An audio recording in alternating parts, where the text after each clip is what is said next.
Hello, welcome to the Black Ponder. I'm Neil Trotter. Today, we're going to be talking about another classic text of existentialism. We're talking about Albert Camus. Nah, I'm just playing with you. I'm just messing with you. Camus. Camus is French. We're talking about Camus' The Stranger. This text holds a very special place in my heart because it is the first philosophical text I've ever read. And what do I mean by philosophical text? I mean that it is a book that is primarily trying to communicate a philosophical message to you. Its main objective is to showcase a philosophical theme. It's also very special to me because it is the first book that was ever recommended to me by somebody who really understood my reading taste. Before I even understood my reading taste. I was a sophomore in high school, about 15 years old and there was a science teacher that walked up to me and he said, "Neil, I see what you're reading and I think you would really enjoy this. Check this book out." And he handed me The Stranger and I was like, "Sure, I'll read that. What's it's short. I see, it's not that much text. This should be pretty quick. I'll check it out." And the science teacher came up to me after I read it and he asked, "Neil, what did you think?" And I told the teacher, I don't really like this book, teacher. His name is Mr. Thomas. Mr. Thomas, I really didn't like this book. The text is pretty sparse. It's really straightforward. The characters aren't really that interesting, particularly the main character. He really isn't that interesting. And he does this thing that's clearly wrong for really no good reason. And he kind of complains about why he thinks the thing that he did that was wrong really doesn't matter, and why do people care about the thing that he does. And I really don't see a point in this book or this story. I don't see the point. And Mr. Thomas was like, "Well, the main character, he does this wrong thing, and why do you think that thing is wrong?" And I told the teacher, "Well, because it is. He did this wrong thing. Obviously it's wrong. And why are you even asking me that question? Obviously it's wrong." But the teacher responded back, "But why is it wrong? Why? Is it really wrong? Of course it is. This was an obviously wrong thing that the character did. Why do you think that?" And I responded, "Well, because it is. That's a wrong thing to do." And the professor's like, "Really?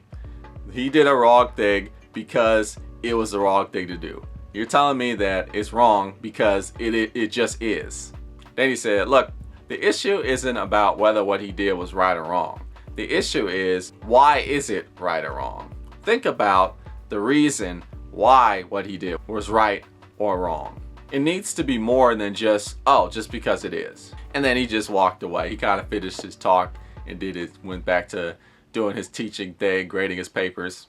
And he blew my mind. I'm like, yeah, you're right. You shouldn't just think something is wrong just because it is, right? Because it's just the end all be all.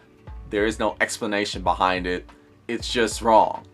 No, you really do need to stop and think about issues of morality and think deeply about, okay, why is this really the wrong thing to do?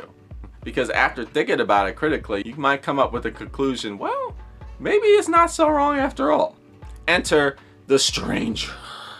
The stranger poses his argument that life is absurd, meaning that life on its own inherently has no meaning. That's the argument of this book. And there's a lot of people out there who have an issue with that. They have a problem with that. They're like, no, I need to have some kind of meaning. So what they do is that they create their own meaning, which is fine. Camus argues in this book that, yeah, that's a valid thing that you can do. The main character of the book, however, embraces the meaninglessness of life. He's like, well, let's just throw meaning out the window because life inherently is meaningless. So what's the point of even trying to develop your own meaning? But there's other characters in the book that do assign meaning to life. The conflict that this book poses is that the characters that create their own meaning, they're confronted with the absurdity, the meaninglessness inherent in life, and their personal meaning butts heads with the meaninglessness of life. It conflicts. the absurdity inherent in life erodes away at the personal meaning. So the characters who create their own meaning, how to justify their meaning, they enforce their own personal meaning onto other people, particularly the main character. And in that way, they're able to justify their meaning. Like, yeah, life, it really does have meaning because I believe in this and you should believe in it too. And therefore, life has meaning. And the main character is conflicted with that. He acknowledges the absurdity, the meaninglessness of life. He's constantly confronted with a society that imposes its own personal meaning onto him. And he's living his life saying, hey, why are you imposing this onto me? Like, I already understand that life is meaningless. I've accepted it. Get your personal meaning away from me. But people in society can't accept the meaninglessness of life, and they see him as a threat because they want the world to have meaning. And the only way for them to be able to feel that way, that life has meaning, is to create their own meaning and then to force the people around them to accept their meaning. And the main character of this book is a victim of that. Let's jump into some quotes, shall we? The main character has this girlfriend in the story. Her name is Marie, and they have a discussion. Here's what they talk about. That evening, Marie came by to see me and asked me if I wanted to marry her.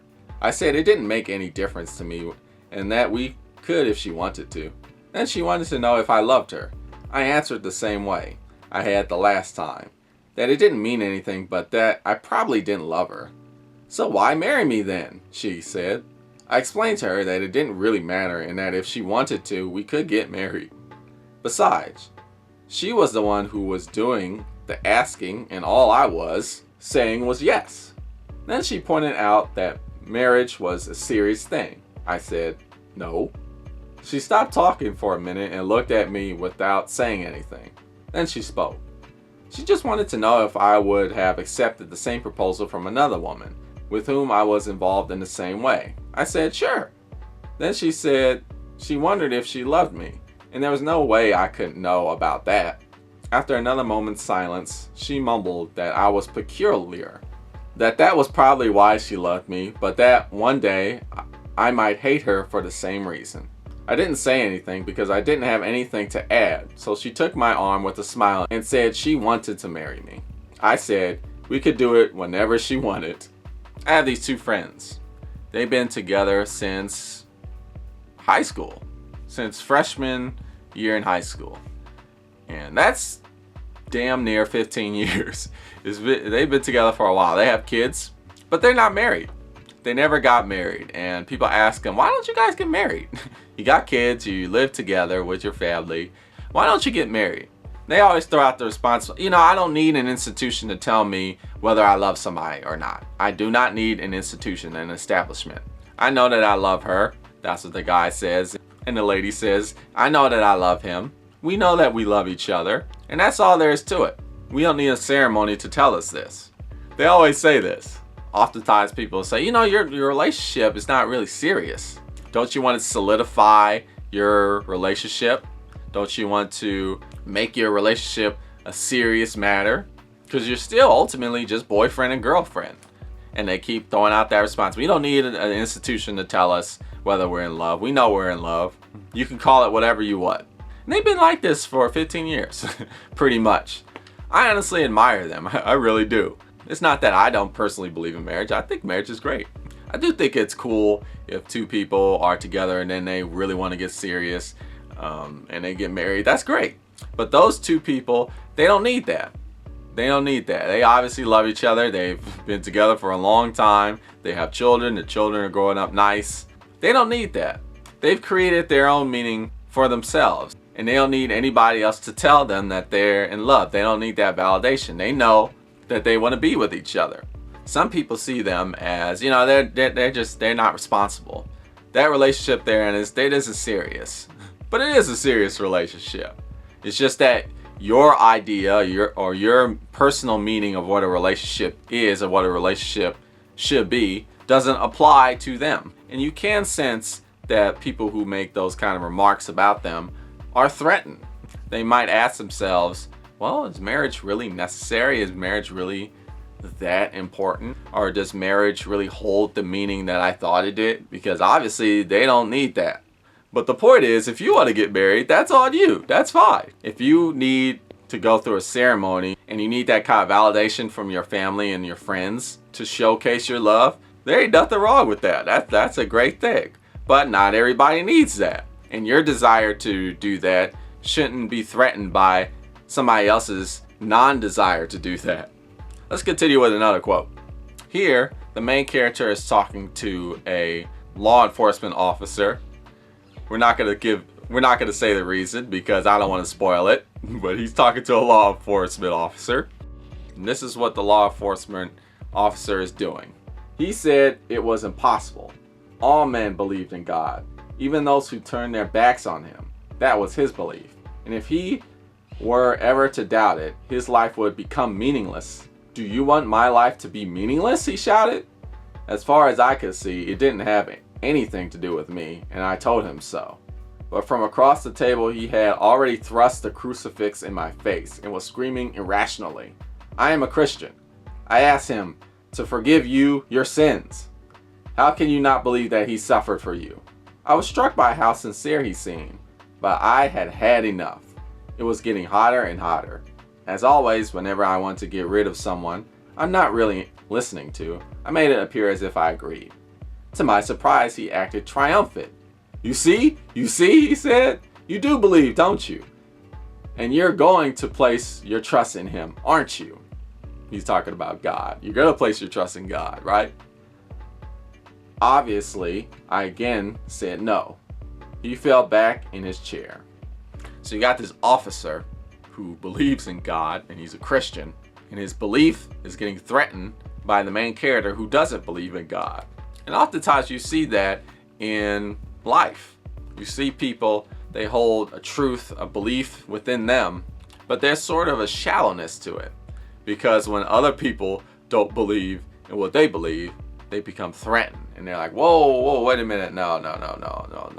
You have to believe in what I believe, and you have to. Because if you don't, then what's going to happen to my meaning? What's going to happen to my belief? All people should believe in what I believe in. Because if they don't, then what I believe in is pointless. This is deep down what a lot of people's emotional response comes to. Since life is inherently meaningless, there's many different people who assign their own personal meaning. But a lot of these people don't want to accept the inherent meaninglessness of life. Life has to have a meaning, they say, and the only meaning that life has is the one that I have assigned life to be. And if you don't believe in that, then it is true that life really is meaningless. And I can't accept that. Therefore, I'm going to do everything in my power to make sure that you do believe in what I believe in, because I have to have meaning in life. Here's another quote. Here, the main character is talking to a priest. And currently, right now, the main character is in a desperate situation. What kind of situation specifically? We're not going to talk about that because I don't want to spoil the story for you in case you didn't read it. But he's currently in a desperate situation and he's talking to a priest. And here's part of the conversation. I explained to him that I wasn't desperate. I was just afraid, which was only natural. Then God can help you, he said. Every man I have known in your position has turned to him. I acknowledged that that was their right. It also meant that they must have had the time for it. As for me, I didn't want anybody's help. And I just didn't have the time to interest myself in what didn't interest me.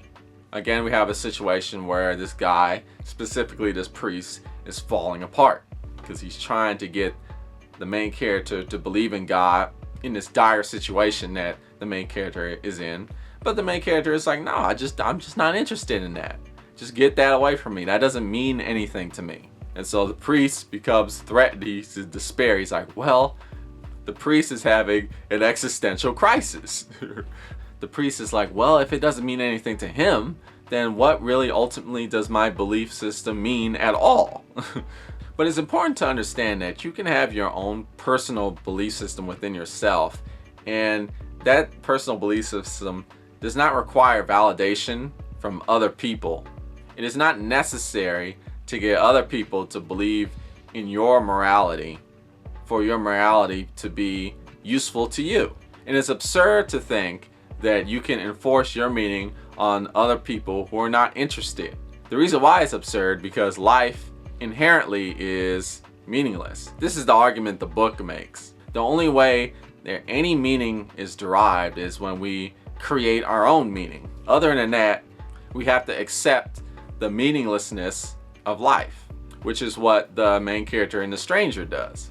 Many people have personal belief systems, whether it's religious beliefs or certain ideologies or beliefs about certain institutions like marriage, but not everybody shares the same point of view. The argument the book is trying to make is that the reason why there's so many different kinds of belief systems is because inherently life is meaningless. Therefore, people are free to assign meaning any way they choose fit. But it's wrong to try to enforce that meaning onto somebody else who's not interested, because ultimately it's up to the individual to confront the meaninglessness of life and deal with that on their own accord. To me, that's what The Stranger is ultimately about. This is the takeaway that we can receive from The Stranger. We see a lot of people desperately trying to search for meaning by enforcing their views and their beliefs onto others. And rather than doing that, they need to discover the meaning within themselves and make that strong within them. Then they don't need validation from other people. Like that couple who I'm friends with, who's been together for 15 years, yet they are still not married. They don't need validation from others to know that they want to be with each other and that they love each other. They got it down on their own. And to me, that's where you can derive meaning. Meaning, purpose does exist, but you have to derive it on your own. And that meaning really only holds true when you're strong enough to hold to that meaning despite what everybody else thinks. Let's discuss. Feel free to comment. This is pretty open-ended, I think. You can derive a lot of philosophical messages from this, which is why it's such a classic of existentialism. I would say it's definitely relevant to today's society, and it could teach us a lot about how we deal with our existence as human beings. Well, this is The Black Ponder. I'm Neil Trotter. Tune in next time for more philosophical thought.